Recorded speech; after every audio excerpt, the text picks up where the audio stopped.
இன்று ஞாயிற்றுக்கிழமை என்பதால் சூரிய பகவானுடைய ஆலயத்தில் சென்று சூரிய பகவானுக்கு 2 நெய் தீபம் ஏற்றி வழிபாடு செய்து கொள்ளும்போது அவருடைய காயத்ரி மந்திரமான ஓம் அஸ்வத்வஜாய வித்மஹி பாசஹஸ்தாய திமிஹி தன்னோ சூரிய பிரஜோதயாத் இந்த மந்திரம் சொல்லி தாமரை பூவால் அர்ச்சனை செய்து கொண்டு வழிபாடு செய்து கொள்ளும்போது சூரியனால் ஏற்படக்கூடிய தோஷம் ஓம் ஆதித்யாய சோமாய மங்களாய புதாயஷ குரு சுக்ர சனிப்பயச்சே ராகுவே கேதுவே நமோ நமஹ.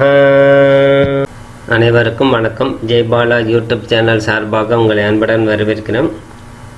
பிளவ வருஷம் சித்திரை மாதம் 5ஆம் தேதி 18/4/2021 ஞாயிற்றுக்கிழமை. இன்றைய சூரிய உதயம் காலை 6 மணி 4 நிமிடம், சூரிய அஸ்தமனம் மாலை 6 மணி 21 நிமிடமாக உள்ளது. இன்று உத்தராயண காலம், வசந்த ருது, அமிர்தாதி யோகம் பார்க்கும்போது நாள் முழுவதும் சித்த யோகமாகவே உள்ளது. இந்த நல்ல நேரம் காலை 6 மணி முதல் 7 வரை, மாலை 3:30 மணி முதல் 4:30 மணி வரையும், கௌரி நல்ல நேரம் காலை 11 மணி முதல் 12 மணி வரையும், பகல் 1:30 மணி முதல் 2:30 மணி வரை கௌரி நல்ல நேரமாக உள்ளது. இன்று சந்திராஷ்டமம் பெறும் நட்சத்திரம் நாள் முழுவதும், அதாவது நள்ளிரவு 1 மணி 42 நிமிடம் வரை அனுஷன் நட்சத்திரமும், அதன் பின்பு கேட்டை நட்சத்திரத்துக்கு உதயமாகும். ஆகவே இந்த நாள் முழுவதும் அனுஷ நட்சத்திரத்துக்காரங்களுக்கு சந்திராஷ்டமமாக உள்ளது. இன்றைய ராகு காலம் மாலை 4:30 மணி முதல் 6 மணி வரையும், யமகண்டமாகப்பட்டது பகல் 12 மணி முதல் 1:30 மணி வரையும், குளிகை காலமாகப்பட்டது மாலை 3 மணி முதல் 4:30 மணி வரையும், சூலமாகப்பட்டது மேற்கு மற்றும் வடமேற்கு திசையாகும். சூலத்துக்குண்டான பரிகாரம் வெள்ளம். மேற்கு வடமேற்கு புதிதாக பயணம் மேற்கொள்ள விரும்பும் அன்பர்கள் வெள்ளம் அருந்தி செல்வது பரிகாரமாக அமையும். இன்று சுக்லபட்சம் சஷ்டி திதி இரவு 7 மணி 12 நிமிடம் வரை உள்ளது. அதன் பின்பு சப்தமி திதி. இன்று சஷ்டி திதி இருப்பதால் முருகப்பெருமானை மனதார தொழுது வருவது, விரதங்கள் இருந்து வருவது கால சிறந்ததாக இருக்கும். இன்று திதி சூன்யம் பெறும் ராசி பார்க்கும்போது மேச ராசி, சிம்ம ராசிக்காரர்களுக்கு இரவு 7 மணி 12 நிமிடம் வரை உள்ளது. அதாவது சஷ்டி திதி இருக்கிற வரை மேச ராசியும் சிம்ம ராசிக்கு திதி சூன்யமாக உள்ளது. அதன் பின்பு சப்தமி திதி உதயமான பின் தனுசு ராசிக்கும் கடக ராசிக்காரர்களுக்கும் திதி சூன்யமாக உள்ளது. ஆகவே இந்த 4 ராசிக்காரர்கள் சற்று நிதானமாக இருந்து வருவது கால சிறந்ததாக இருக்கும். இன்றைய நட்சத்திரம் திருவாதிரை நட்சத்திரம் நள்ளிரவு 1 மணி 42 நிமிடம் வரை உள்ளது. அதன் பின்பு புனர்பூஷ நட்சத்திரம். ஆகவே இன்று திருவாதிரை நட்சத்திரமாக இருப்பதால் நட்சத்திராதிக்கு சிவபெருமான் வழிபாடு செய்து கொள்வது புண்ணியம் கிடைக்கும். ஆருத்ரா தரிசனம் செய்து கொள்வது, சிவபெருமான நடராஜர் தரிசனம் செய்து வருவது போன்ற சிவபெருமானுடைய முழுமையான வழிபாடு செய்து கொள்வது இன்றைய தினம் நன்மையை பயக்கும். சிவகடாட்சம் கிடைக்கும்.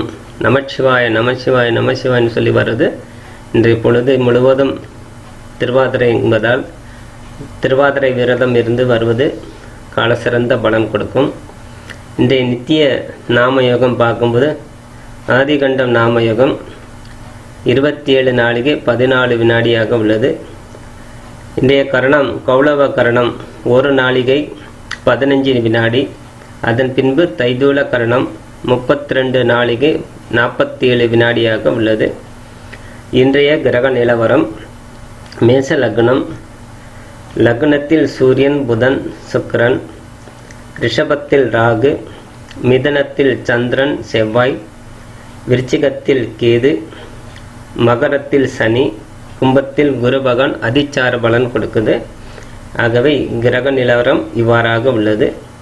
இன்றைய எண்கணித பிரகாரம் பார்க்கும்போது 18/4/2021 பார்க்கும்போது தேதியாக்கப்பட்டது 18ஆம் எண் இருப்பதால் செவ்வாய் அதிபதியும் தேதி மாதம் வருடம் அனைத்தும் கூட்டி பார்க்கும்போது அதுவும் 18ஆம் எண் வருவதால் அதுவும் அங்காரகன் சொல்லக்கூடிய செவ்வாய் பகவானும் ஆதிக்கம் பெறுவதால் இன்றைய நாள் முழுவதும் செவ்வாயுடைய எண்ணாகவே இருக்குது. செவ்வாய் எண்ங்கிறது மிகவும் உசிதமான எண். வைராக்கியம் உடையவர்கள், எந்த தொழில் எடுத்தாலும் அவங்க தைரியமாக செயல்படக்கூடியவர்கள்.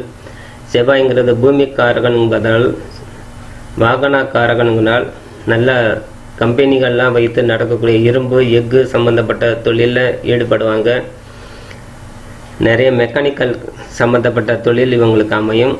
ஆகவே இந்த எண் பிறந்தவர்கள் மிகவும் தைரியசாலிகள். நன்றாக படித்துவிட்டால் நல்ல உயர் பதவி அடையக்கூடிய தன்மை இவர்களுக்கு உருவாகும். ஆகவே இவருடைய ஜனன ஜாதக ரீதி இந்த எண் கணிதம் இரண்டும் பொருந்திவிட்டால் மிக உயர்ந்த பதவியில் வகிக்கக்கூடிய தன்மையாகவே அமையும். ஆகவே இந்த எண் கணிதம் முறையாக பயன்படுத்தி கொண்டால் இந்த அங்காரகனால் ஏற்படக்கூடிய அனைத்து நன்மைகளும் கொண்டு வரும். இருந்தும் உடல்நிலை உஷ்ணமாகவே இருக்கும்.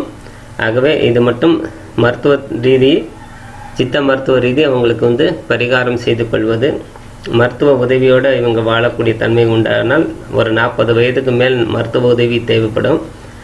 உடல் ஏற்படக்கூடிய வெப்ப நோய் சொல்லக்கூடிய தன்மை உண்டாகும். ஆகவே ஒரு முறையான பரிகாரமும் முறையான வழிபாடுகள் செய்து வருமுன்னால் இவங்களுக்கு மேலும் மேலும் வளர்ச்சி அடையும் எண்கணித பிரகாரம் சொல்லி பாலத்திருவர் சுந்தரி திருவருளால் விடைபெறுகிறேன். நன்றி, வணக்கம், வாழ்க வளமுடன். ஒரு அம்மா ஓசிலேருந்து கேள்வி கேட்டிருக்காங்க. பையனுக்கு சீக்கிரம் திருமணம் நடக்கணும், எப்போ நடக்கும் அப்படின்னு கேள்வி கேட்டிருக்காங்க. அவங்களுக்கு மிதுன ராசி வருது. அந்த மிதுன ராசி பிரகாரம் பார்க்கும்போது அவங்களுக்கு இந்த வருஷம் திருமணம் சீக்கிரம் கைகூடும். சுக்கிரபலன் ஜாதகத்தில் குறைவாக இருக்கனால லக்னத்துக்கு 3ஆம் இடத்துலையும் கேது பகவான் அமைஞ்சிருக்கிறது சுமாரான பலன் கொடுக்கும். பூர்வ புண்ணிய ஸ்தானாதிபதி பலன் இழக்குது. பாக்கிய ஸ்தானாதிபதி கிரகம் முறையாக செயல்படவில்லை. ஆகவே இந்த தோஷம் கொஞ்சம் இருக்கனால அவங்களுக்கு திருமண தடை உண்டாகுது. ஆகவே சுக்கிர பிரீத்தி செஞ்சு கொள்வது, ஸ்ரீரங்கநாதனை போய் தரிசனம் செஞ்சுட்டு வரங்கும்போது நன்மை உண்டாகும். முக்கியமான க்ஷேத்திரத்தில் போயிட்டு வரந்து கால சிறந்த பலன் கொடுக்கும். திருநாகேஸ்வரம், திருநள்ளாறு போன்ற இடத்துல போய் அவங்க பரிகாரம் செஞ்சுட்டு வரும்போது நன்மை பயக்கும். சீக்கிரம் திருமணம் நடக்கும். கொஞ்சம் விரதம் இருந்து சாமியை தரிசனம் பண்ணிட்டு வர சொல்லுங்கள், துர்க்கை அம்மனை. ஆகவே இந்த அம்மனை வழிபாடு செஞ்சு வரும்போது அவங்களுக்கு சீக்கிரம் திருமணம் கை கொடுக்கும்.